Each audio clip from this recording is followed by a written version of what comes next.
Hello, hello. Thank you for joining me here at the Energy Healing Network. I have the privilege of having with me today Siris Rivas. I'm making sure I pronounce it right. How you doing today? I'm great. I'm great. It's good to be here. Yeah, definitely, definitely. Tell our audience where you're joining us from today. I am actually right outside of Charlotte, North Carolina in Indian Trail.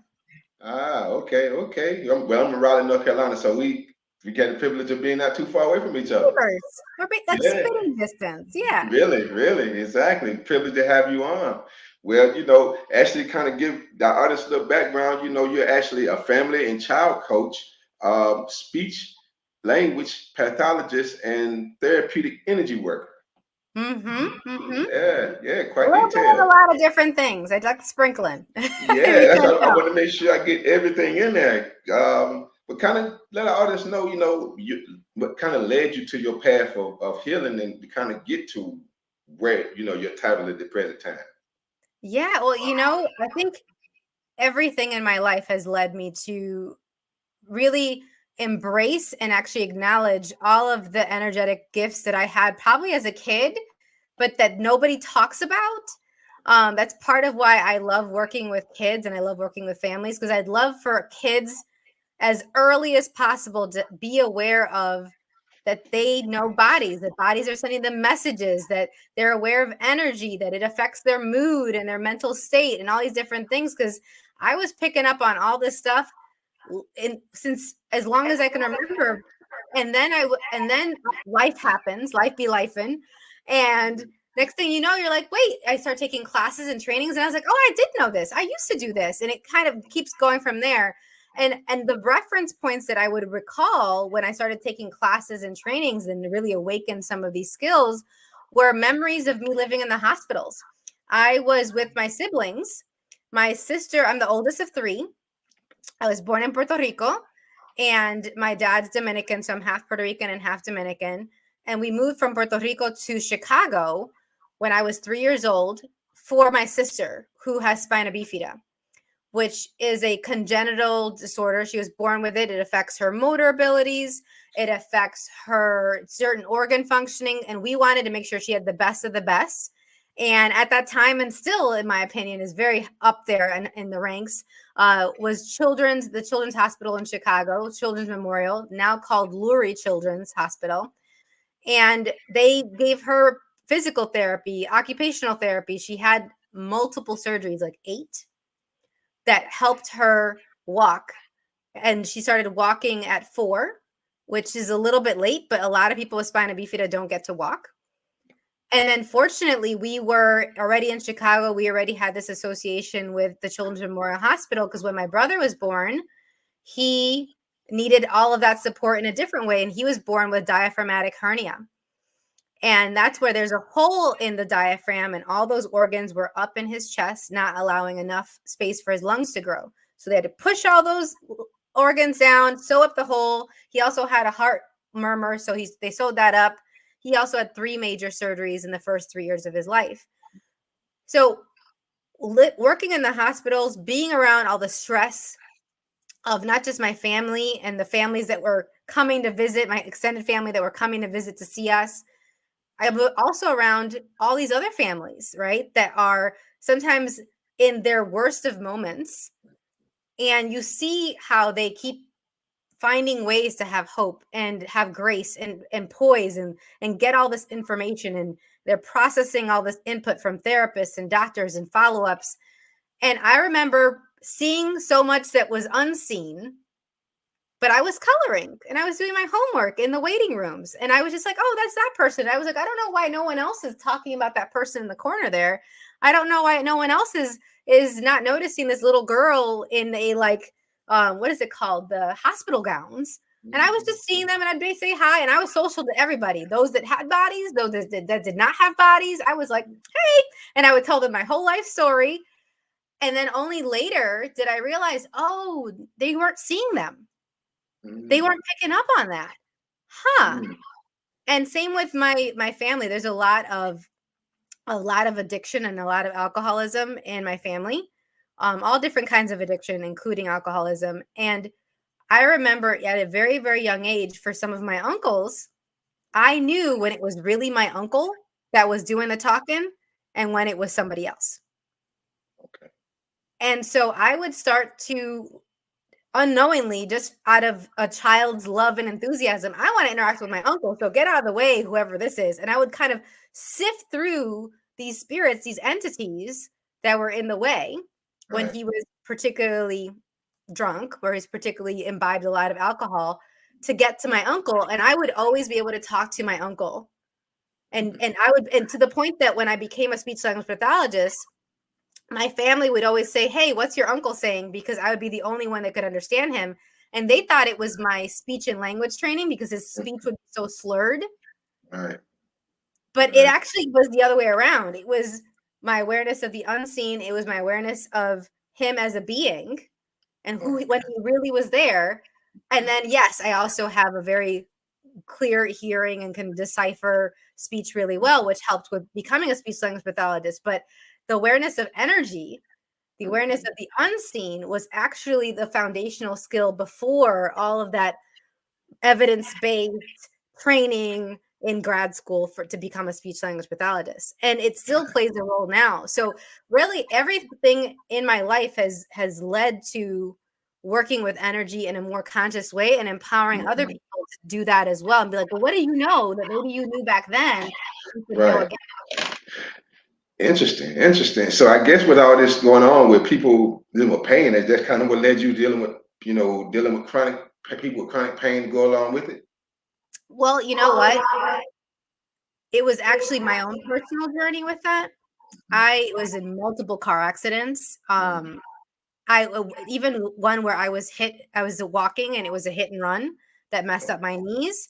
I had the earliest one was when I was 13 and I was in the back seat and we were hit from behind, and I was looking over my shoulder at the time. So my spine wasn't in line at impact, messed up my back, my neck. Would have hand pain. So I was dealing with chronic pain for a really long time. And this is what led between that and having really run down immune system. I had a lot of autoimmune system issues starting at like 15, 16 years old. That combination of things led me to explore and seek and be like, I don't want to be in this pain and I don't want to be sick all the time. Right. So after seeing multiple very lovely, well renowned Western medicine doctors that didn't know what to do with my body because none of the things that they tried worked. Right. I tried them. I was like, I'm open to it. None of them worked. They were like, you got to do something soon or you're going to die. They told me, they were like, in my 20s, I was sick so much. I was starting to get from sinus infections. Then it escalated to bronchitis. Then it escalated to pneumonia. And I was like, you're going to start getting pneumonia and you're going to die. And I was like, great, doc. So I'm doing everything you told me to do. What else can I do? And they were like, we don't know. So I kept searching and searching. And thank goodness my mom, she was studying massage therapy. And one of her massage therapy teachers connected her with a Reiki master that happened to also be a naturopathic doctor. And so I worked on the energetics with the Reiki. And I also worked on my health in a physiological way with the naturopathic treatment. And every couple months, we'd have to keep tweaking my diet and the tinctures and the supplements.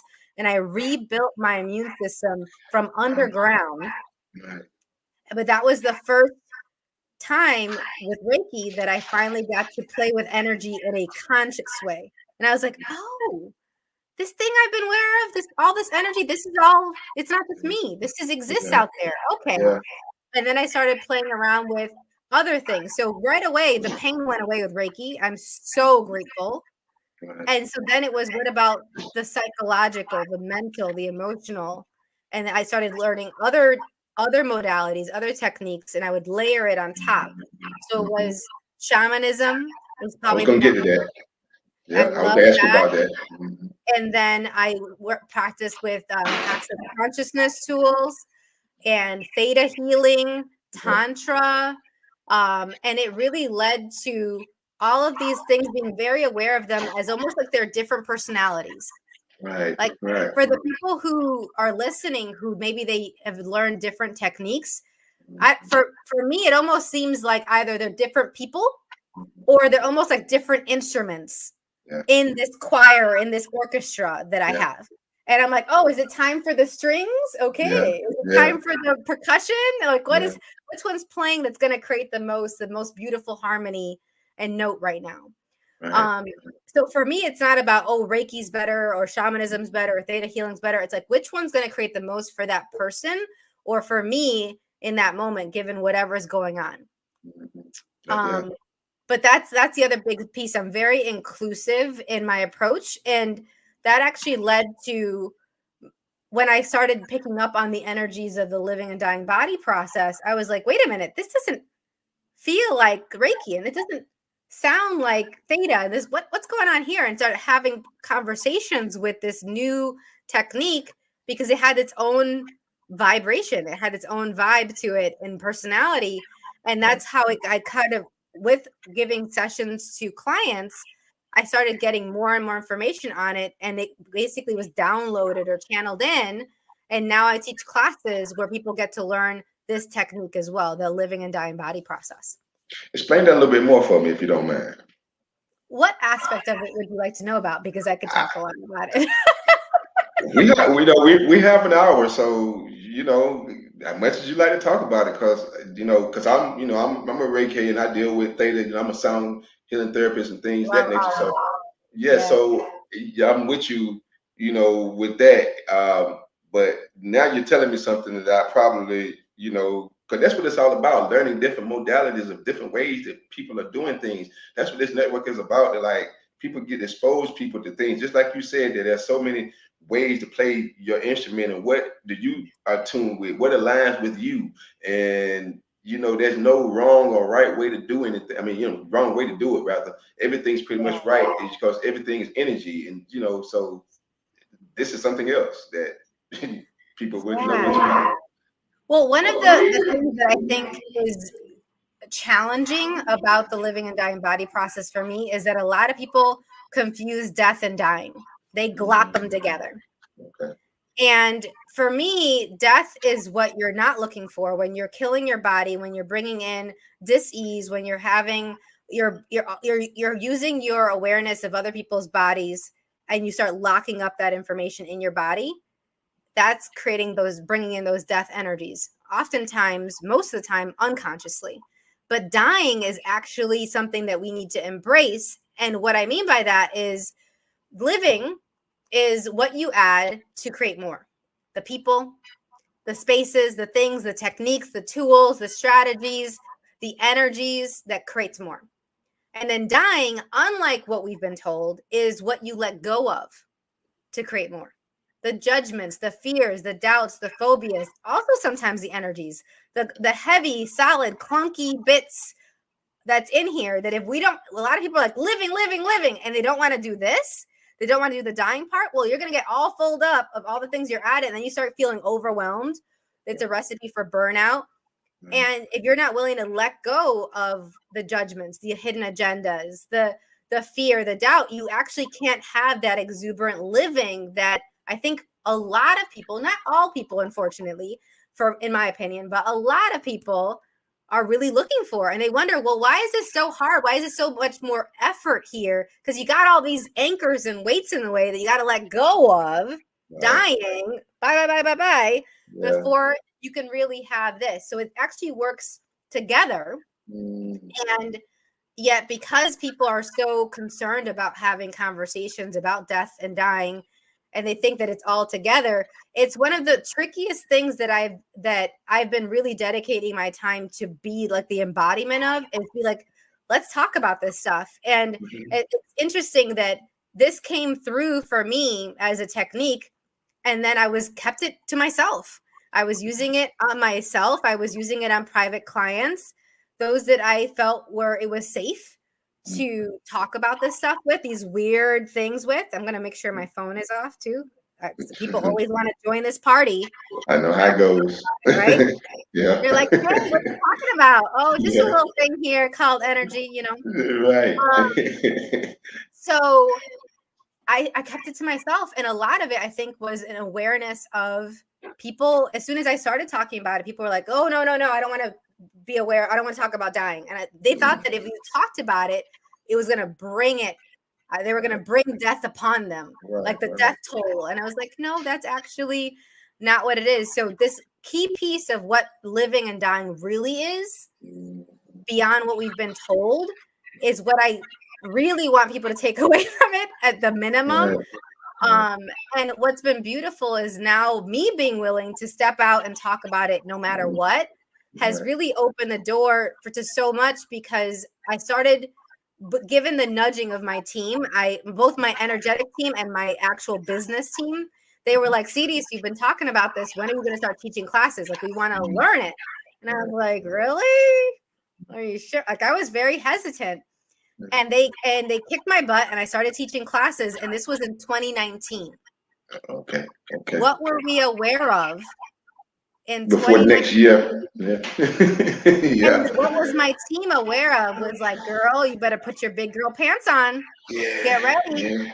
Start moving some of this energy. And so I started teaching classes, and then I started gifting like free sample sessions to people, because so many people were so depressed, were suicidal, were really like feeling like they had no purpose, and they were also really isolated.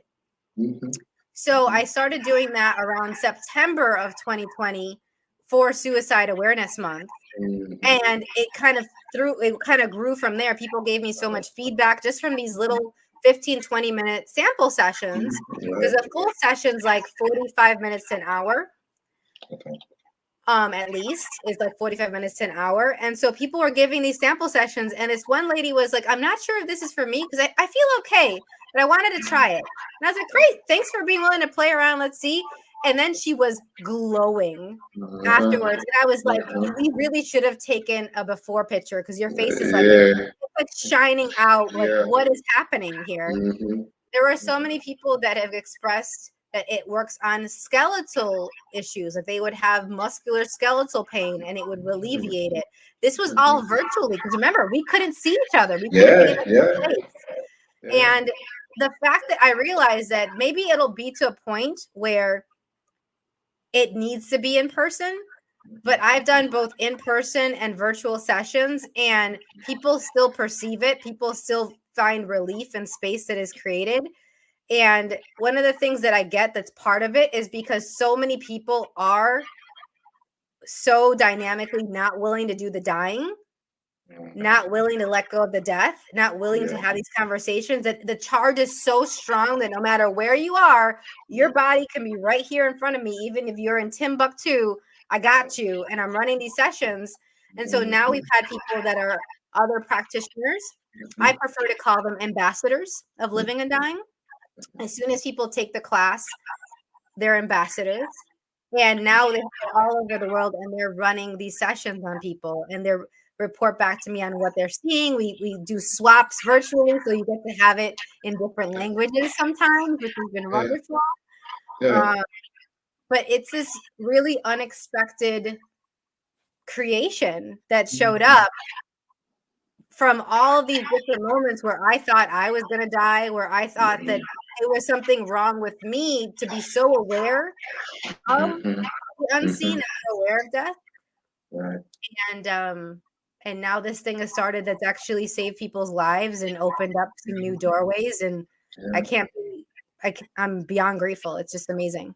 It sounds amazing. And it kind of sounds like, when you basically been able to, deal with people wherever they're at, us as Rican people, distance attunements and things of that nature. It sounds like you're blending that in along with some other stuff, approaches that's going on. Am I correct? It's not a blend, very own thing. Like, it has hand movements, it has certain words that awaken and activate the energies that don't exist in any of the other modalities. But some similarities, like for instance, since you are a Reiki practitioner, Reiki master, it can be done at a distance, like Reiki, which I love. Right. Some access consciousness tools can be done at a distance, like Symphony of Possibilities or Energetic Synthesis of Being. But then the access bars or access body processes have to be done in person, because the bodies for those things are asking for touch. So it actually isn't acknowledged by the founders of Access Consciousness as a session of access bars or access body process, unless it's the touch is involved. But then theta healing, one of the things that it has in common with theta healing is it does address you wherever you are, including past, present, and future. Okay. So if you're not willing to let go of the anchors of the past or the armor that you've been layering and layering and layering on yourself to quote unquote protect yourself, when you really are cutting yourself off from maybe some things that might inspire you, the ideas, the money, the people you're asking for to show up in your life, that adding in the living, well, Right. that gets in the way of what you'd like to create in the present. Mhm. And it absolutely affects what you'll have in the future.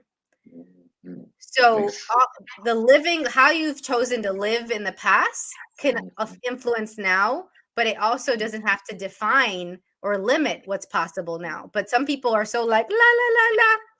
Yeah. No. I don't want to think Yeah. about the past. I don't want to think about the No. future. It No. makes me sad to live in the past. It No. freaks me out, and I'm really uncertain and stressed out about the future. And so those walls, Mhm. when they start tumbling down it's not even tumble. It's such a gentle body process that a lot of people think that because it has the words living and dying in it, it's going to be this upheaval. Right. They're going to do a mega detox and all that stuff. No, if more times than not, people tell me that it's like, it just feels so sweet. It feels so gentle and kind that they're like, oh, this is what living could be. It doesn't have to be so manic or chaotic. Oh, wow. That's like, yeah, Yeah. because you're actually partnering with your body and you're like aware of all of this stuff, but you're also going to be very clear on what's not yours. Right.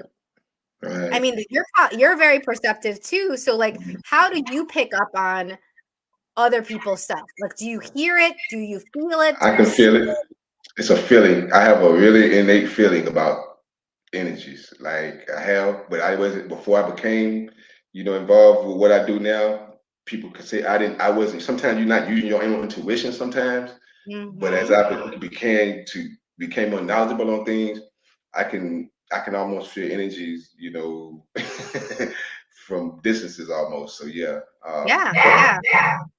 yeah. Like, one thing that showed up, gosh, I think it was more like 2014 onward, is I'm very aware. I've always been aware of the Earth in a very general sense. I was playing Captain Planet and I wanted to be a planeteer. I don't know if Uh-huh. anybody else can relate to that. I'm dating myself saying Captain Planet. We can be one too, because saving on planet is the thing to do. Okay, I'm gonna stop singing. All right. And just a little shout out for those that like remember that theme Yeah, they song. got a promo. Yeah, you got a little promo. Yeah, It was forever ago in the 80s. But yeah. when I was always aware of energy and with the earth, and the earth would communicate with me, I think part of my chronic pain, part of what Reiki helped me realize was I was picking up on the earth trying to communicate with me. Well, I And was it about was to ask you about that. I was about to ask you about what you discovered about yourself after you went through the Reiki, because you went through so much stuff earlier. After you became more knowledgeable, what did you discover about your energies that you didn't realize then? so many different things. Um, I have an immense capacity with the earth. And the living and dying body process actually was co-created by me and my body, the body process and the earth. Like when people let go of stuff, it basically goes down to the earth as fertilizer.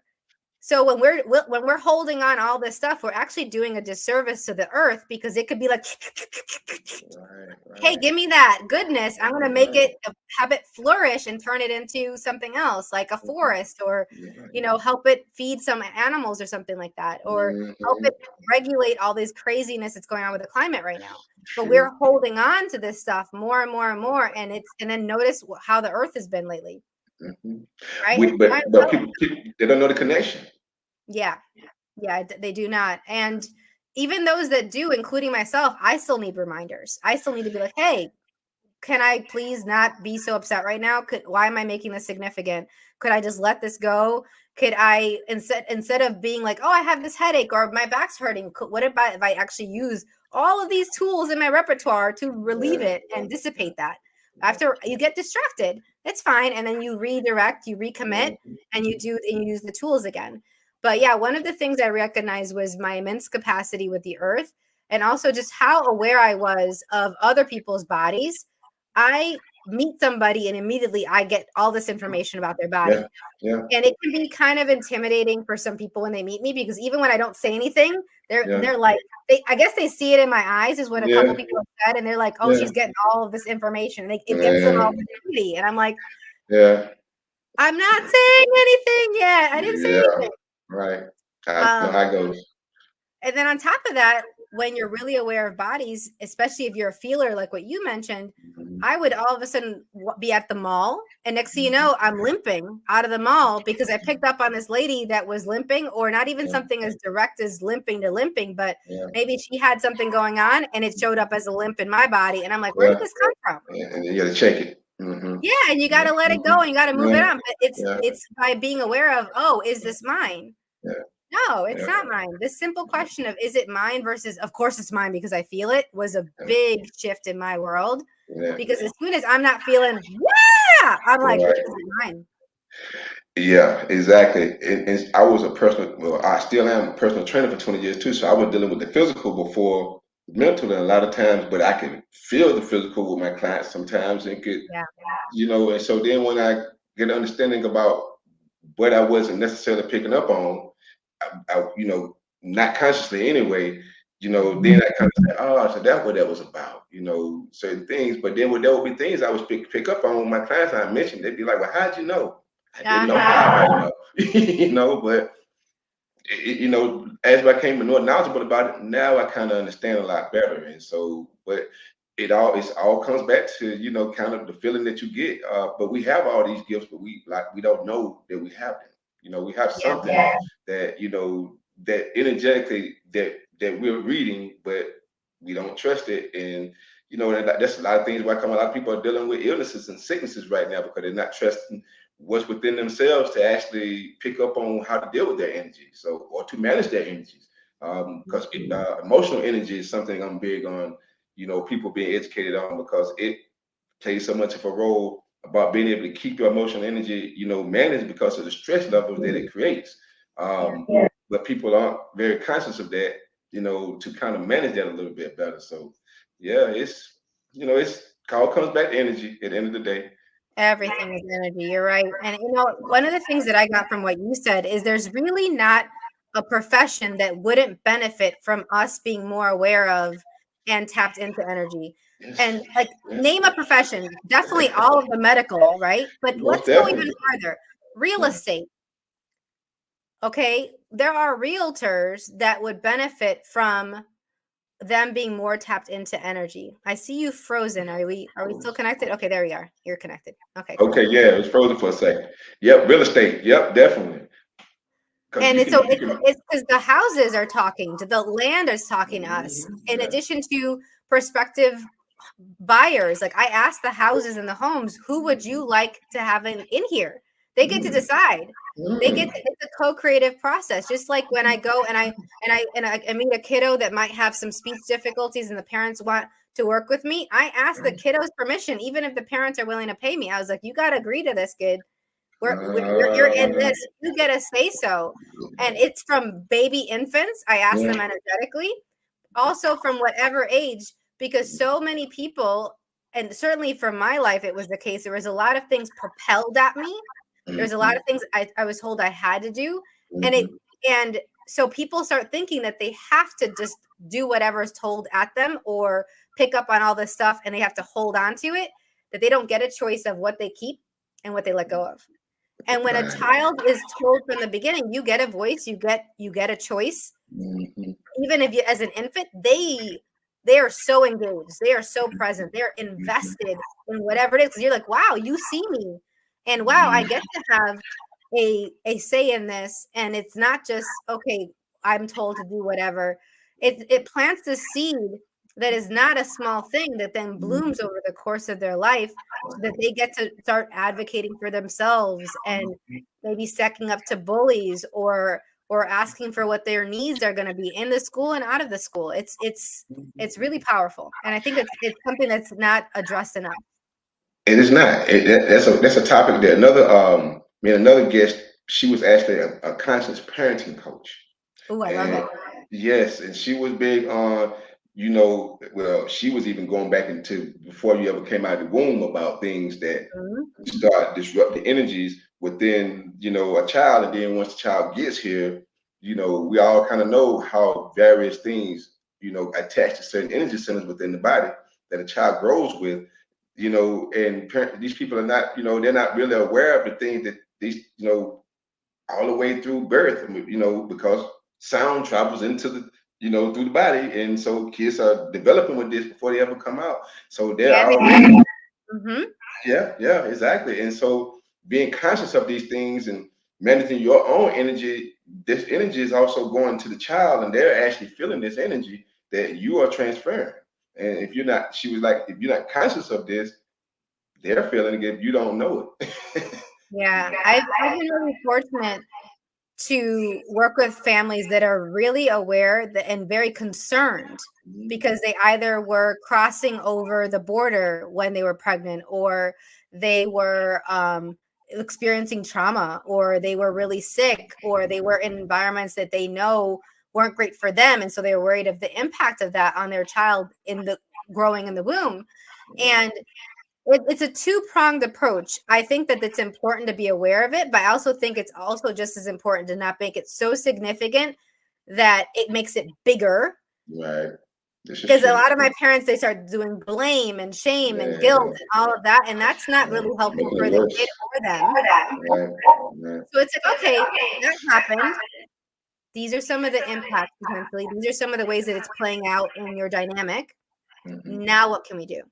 And so one of the things I do when I work with families is I create systems of how they can communicate differently between any of the caregivers or parents, but also between the parents and their kids, and between the parents and teachers. Mhm. Um, and really looking at the language of that and the systems of like organizing. Maybe there's a schedule, maybe there's visual supports.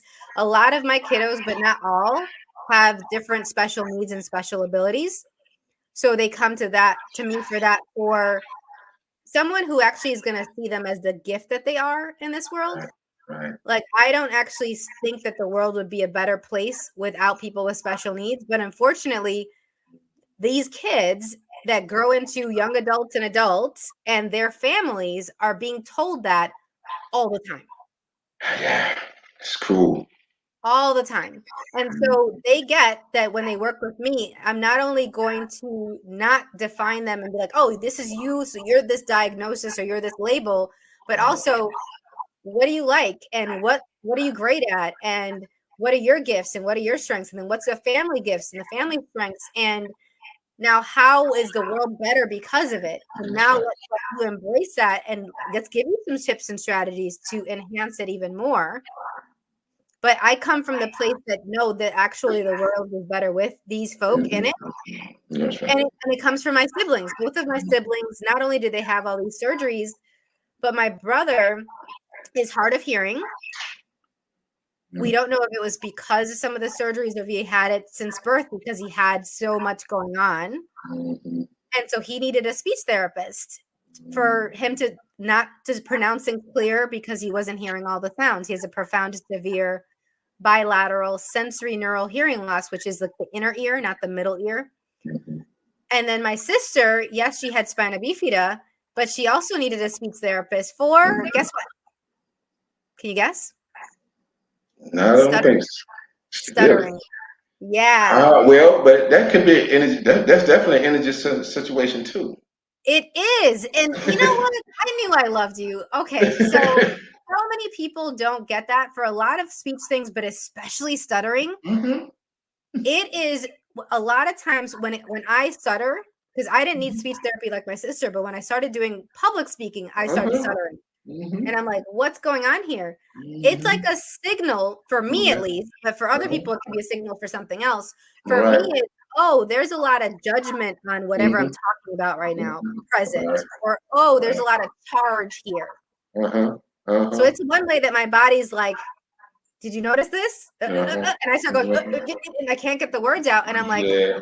who doesn't want me to get these words out? Yeah. And it's the energy fighting against you. Exactly. And then I'm like, breathe and expand. And I learned both the energetic tools for that and also the evidence-based speech language pathology tools for it. And I use them together to help people who are stuttering. But my sister got it because everyone on my mom's side of the family stutters. Okay. So it got passed down to her. Right. And with both of them, they also had learning challenges because of a lot of what was going on, language disorders, things like that. And so if someone were to tell me, and they told my family to our faces and also on the side, oh, why should they have these services and why should they get these supports? And what kind of like a bother, a burden.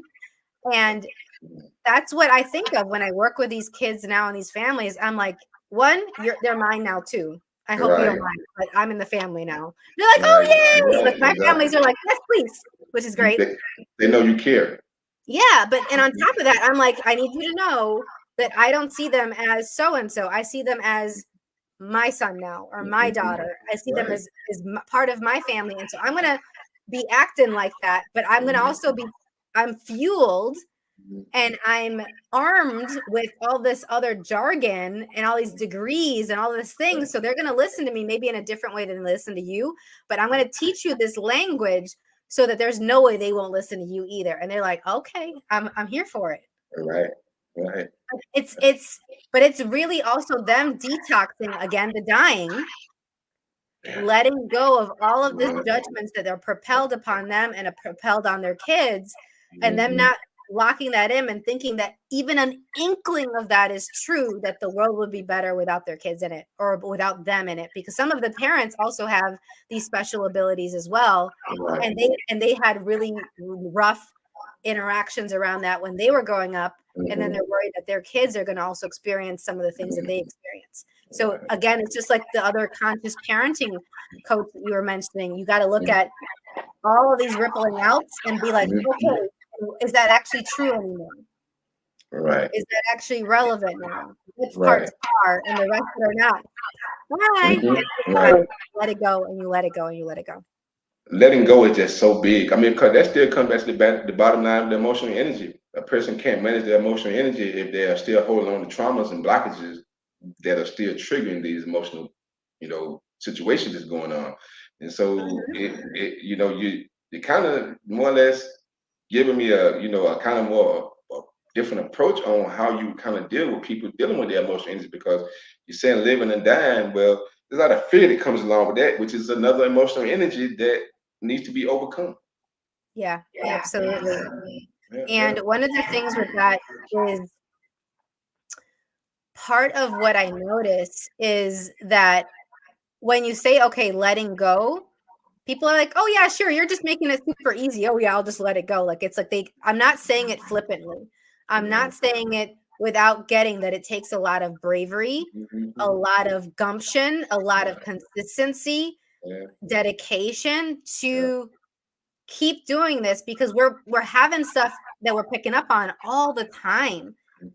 Like even if we're just in our house and we're not interacting with people, like you said, it could be somebody in another country, in another planet, who knows? We're picking up on them and the stuff. And if we don't have an energetic hygiene, like just like brushing your teeth every morning or bathing, that keeps cleansing on a continual basis, you're hydrating, you're taking care of yourself, you can become very dysregulated.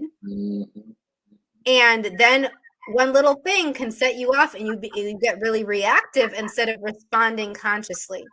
So I shift people from, as they learn about how to connect with their bodies, how to know how they uniquely perceive energies, because for everybody it's a little bit different.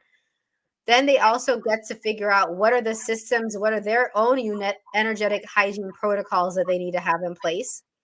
And they get to be less reactive, even if they've experienced abuse, which I have as well, even if they've had physical trauma, sexual trauma, if they are in the midst of transitions and changes in their life that are bringing up stuff, they can have a lot more ease and presence with themselves and their bodies when they have these systems in place. And it's the key part is to have it be something that's easy to include in their routines already. Right. especially for these busy families. Hello. Right. They don't have time. Schedules for some of these families. I'm like, how are you vertical right now? Right. What are you like? How are you even breathing right now? Like basketball practice here. Then we go to hockey. Then we have chess. And then we're doing swimming. Okay, then we're gonna go and do this other club. I'm like, what is happening? Yeah. Yeah. Like so Yeah. overscheduled. Yeah. So have it embedded in to what they're already doing. So they don't feel like they have to carve out yet another appointment is really, really essential. Otherwise, it'll be like, sure, Siris. And then they go to the side. Right. They're not actually getting to use it. So that's one of the things that I really like is finding for each family, like what is the thing that's going to make it really easy and work for them. So you have to kind of get to know them a lot too to kind of start figuring out how you can actually start implementing things within, their schedule and with them that kind of coincide with what they have going on. Yeah, absolutely. So I create a personalized plan Mm-hmm. with the family. I start with a questionnaire. Usually they come to me with concerns for about a certain child or a certain person in the family. And then I give them a very detailed questionnaire to fill out. And then we start with strengths. What is working? What has worked before? What are the gifts that you've acknowledged? And then we start identifying other gifts that maybe they're like, oh, everybody can do that. No, not everybody can do that. There's a lot of things that we discredit because we think everybody else can do it because it's easy for us. And then we don't use it to our advantage as much as we could. Like the things that people like admire you about or go to you for advice around, you're like, oh, well, that's just so-and-so. That's our thing. That's our dynamic. It's like, and what are they picking up on about you that maybe you haven't acknowledged yet that you could embrace and use way more and like leverage way more. Yeah. So I actually create a personalized plan with even the busy individuals or the families I work with. And then I guide them through these different modules of tools and systems that I talk about. And with families, one of the things I find particularly helpful is I do an environmental analysis. Okay. Yeah. That'd So definitely big. like with a video, they walk me through their home. Mm-hmm. And we see what are the things that need to be changed in the layout, or maybe it's around the colors, or maybe it's around the energies, and we got to clear stuff in some of the rooms or something like that. So some families, I can talk to them and it's just about the logistics and the layout, and I'm doing the energy stuff without them needing to know about it because they don't want to hear about it, right? They're not necessarily receptive to it, and I respect that. Right. But they're going to get the benefit of it. Right. And then the other ones are like, please tell me, what am I picking up on? There's something really wonky with the corner of this bathroom. What is going on? And we talk about it. Or, oh, I want plants, but every time I put plants in here, they die. What's going on? Oh, this is what's going on. Like and the rooms talk to me just like they're talking to them because they're already getting an inkling, but maybe it's not as loud yet. Right. Or as clear yet. And then we try to raise the volume. Mm-hmm. Interesting. Well, this time is kind of going by fast. I want to kind of get a little bit more into like the program that you offer. I want people to be able to take advantage of this because it's important. It's something that some people don't. A lot of people walk around don't think they don't need things that they actually need. Everyone kind of needs this type of deal, So kind of describe how your programs go and kind of how it's offered to people who may be interested. Well, there's 3 options. I offer coaching sessions like for families and busy individuals, like I mentioned, where we start with a consultation first to see what the people are looking for, what they've already tried. I already give them some recommendations, even with the consultation, that they can immediately implement. And then if it's a good idea and a good fit, we look at the different coaching options and they can choose which one they want.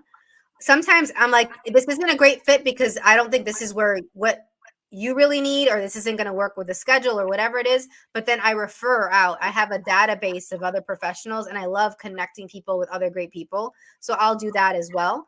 So the coaching is one option. The second thing is the awakening class, which is the class where people learn how to awaken their capacities with living and dying. And we just had one in Chicago 2 weekends ago. Wow, 2 weekends ago. And then the next one is going to be the spring of 2024. But what I do is if people want to gather a group together or they want to gather their family together, I will travel to facilitate these classes, or if they want it live streamed, I do live streaming classes as well. So the Chicago one had an in-person and a live streaming option at the same time.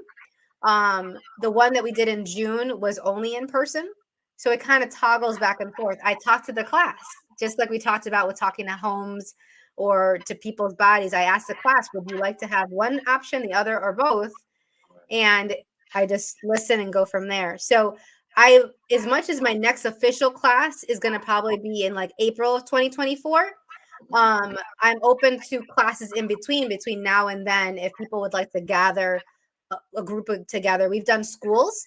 There's companies that can benefit from this for like their team building, things like that, and then families.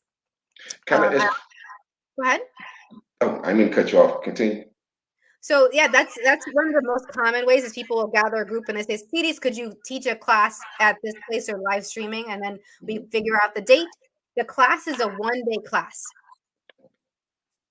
Okay. How do businesses utilize it? How do business utilize it? Well, it actually improves people's communication. Again, all of this is about communication with either bodies, with spaces, and also with yourself, with your own inner knowing. So guess what? Businesses have a lot of teamwork. They have a lot of politics. They have some drama sometimes. They have undermining and competition. They also have this place of self-care. If people aren't taking care of themselves mentally, emotionally, and physically, they're taking more days off. Exactly. So this actually helps with retention of quality people and for people not needing to use as many personal days because they can use this tool on themselves and on their teams to make sure that we're good, we're clear on what we need to do, and we're clear on how we're including ourselves, including exuberant living in the mission and vision of the business. So that's how a lot of the businesses so far have benefited from the classes. Yeah, I knew they could. I just wanted the audience to hear you elaborate on that because they need to know these things. There's nowhere that this couldn't be utilized in. Like, like I said, I've been involved with athletes and dealing with clients, of different, all kinds of aspects over the years. And from the person who is trying to get their health together to the high performance athlete that's trying to make it to the NFL, they all need this. They have within the team concepts, you have to deal with other, people around other energies, know how to deal with joy, being present in the moment, understanding how to manage your emotional energy. All of this is like, there's no one that doesn't need it, at all. Yeah. Yeah. And I love your connection and your point about sports and athletes because my dad's a coach. So I was always around athletics a lot. He does basketball, tennis, and volleyball coaching throughout my whole life. And so this connection to bodies was really encouraged by him, but he didn't add this piece of the energy. It was about body awareness, flexibility, range of motion, all these different things, the strength and walking that edge, right, without tearing and then also, okay, what if we added the energy piece as well? How much easier would it be for us to know the routes to cut around to then get to the goal or things like that? When you have this increased presence, it really makes those paths all the clearer. Oh, it most definitely did because I can tell you over the years I took so many mindset training courses before I got into this, and then once I got into energy healing, and I started seeing that it was still incomplete. It was trying to lead you to a certain spot to get your goals, even to some of the most prevalent things that, like within research, it showed that produce certain athletes, you still had to reach a certain emotional energy level to be able to actually attain it. And that's what connected with it. You're trying to do it kind of through, wording, but if you have an energetic system, a person that's dealing with something within, that doesn't, you just can't talk that out a lot of times. And so it made things, it's like you said, I kind of went from doing this to kind of getting straight to the issue. And it was, it was kind of aha at the same time because you've been through all of this stuff to get here, Yeah. I can definitely relate to that. Yeah, I mean, so I know your dad, once you start teaching me, he's like, yeah, this makes a lot of sense. He gets it. He gets it in his own way. He's a very much a Renaissance man. So he's like a painter, surrealist artist. So he does surrealist painting, but also some multimedia. He is a coach. He's a poet, a composer. So it's like, which is the angle that's going to work today? Like that whole piece of all these different techniques being instruments in an orchestra. He likes that analogy. He's like, oh, I can rock with that. All right, cool. But with everybody, it's a little bit different, which is the thing that's going to help them click and get into it. And then the third thing that people can do and reach out is I have a lot of self-paced courses too. And I have my Choosing a Different Future podcast that people can listen to. And it's on over 450 platforms. So any platform for podcasts or smart TV, people can check it out. And it's called Choosing a Different Future. The self-paced courses are really much about communication and self-care. There's different topics. And so people can hop around there. Some of them are free. Some of them are like less than $100. So makes it pretty affordable for people to kind of explore and tinker. Related to living, the best one for exuberant living is the self-paced course called Elements of Living. Okay. Elements of Living.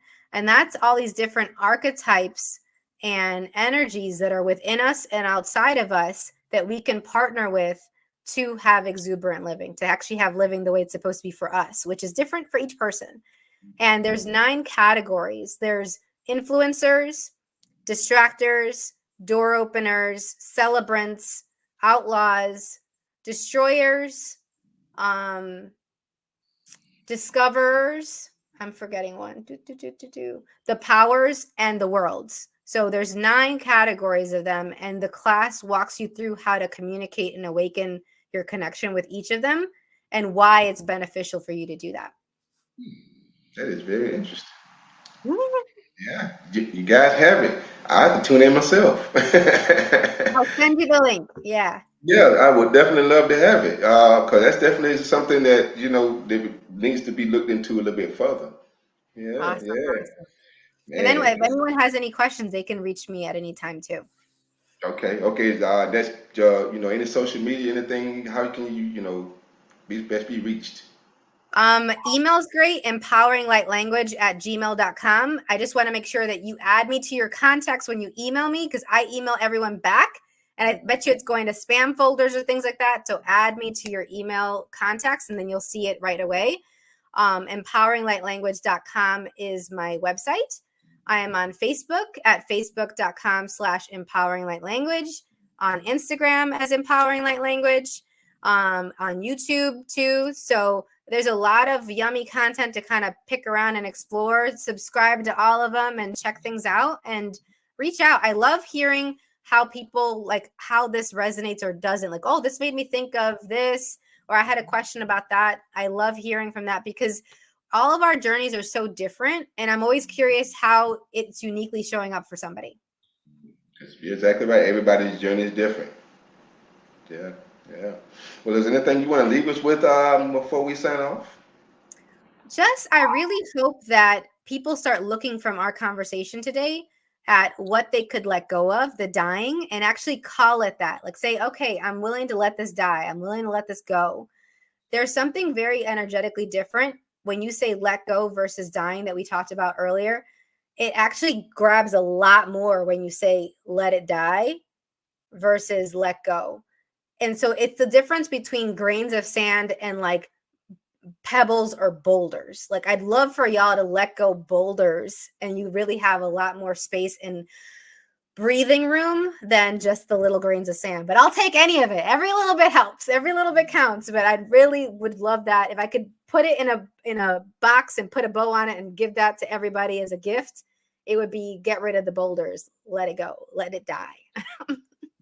Yeah, we're both agreeing about that. I mean, we're coming at it different ways, but we have the same goals for sure. Trying to get, because once they can let go, the vibration lifts, and that's what we're trying to do.